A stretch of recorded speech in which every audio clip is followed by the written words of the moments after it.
My research examines the intersections between law and the humanities. I'm interested in how law is intertwined with other domains of humanistic knowledge, like literature, film, and history. My latest book, Film and Constitutional Controversy, brings together two of my great passions, constitutional law and film.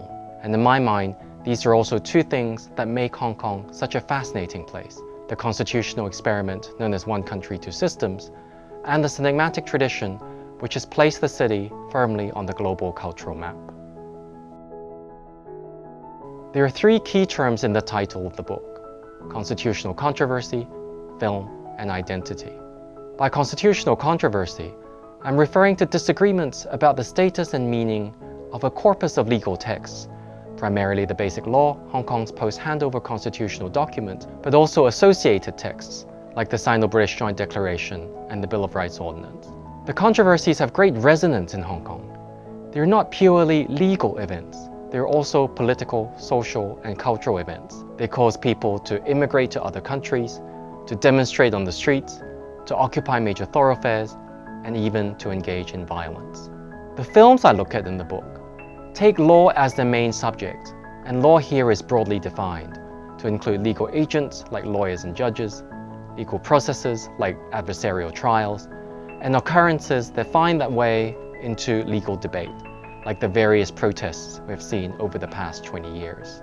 The analysis brings within its scope both fictional narratives like courtroom dramas, as well as films that make reference to actual legal events in our own time, like documentaries about Occupy Central. By identity, I'm referring to a sense of difference between Hong Kong and the mainland.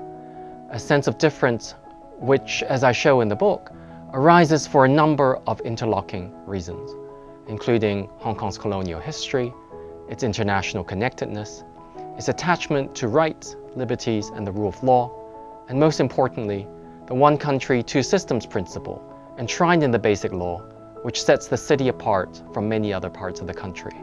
In the book, I trace how that sense of difference developed under the colonial regime and how it intensified in the final decades of the 20th century and the first part of the 21st century.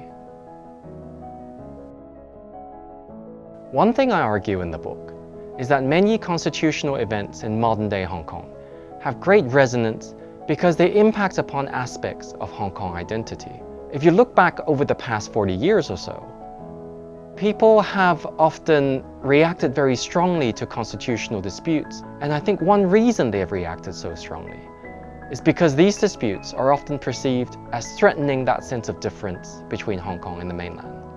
There were concerns that the constitutional events could somehow destabilize the sense of who Hong Kongers are, how they are situated in relation to the rest of the country, and how they are situated in relation to the rest of the world. And I think it's interesting that if you look at the language of the law itself, the language of legal judgments or legislative instruments, you don't get much of a sense of why these constitutional events had such a huge impact. There is a sense in which legal language isn't quite designed, and so isn't quite equipped to articulate its own impact on cultural identity. That is why film is so important. Film has long been a domain where questions of identity are explored. Its varied thematic concerns, its diverse modes of visual expression, the forms of affect it generates, all of that means that we can approach film as a forum for thinking through questions about selfhood and community. The book examines how film gives form to the ways in which Hong Kong identity is articulated and challenged and bolstered in the midst of key constitutional controversies in the age of one country, two systems, from the 1980s to the present day. The book explores a fairly wide range of films, and I think it's fascinating that the cinematic engagement with the cultural impact of law can really be found across the board in a variety of genres, from the comedies of Stephen Chow to gangster films to the art house cinema of Wong Kar-wai.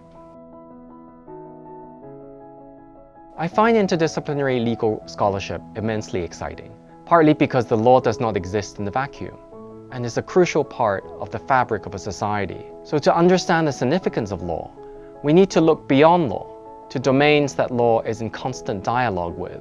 By placing law and film together, we gain first of all a new appreciation of the films themselves, And we also develop a deeper understanding of the multiple dimensions of law, both in Hong Kong and in other places.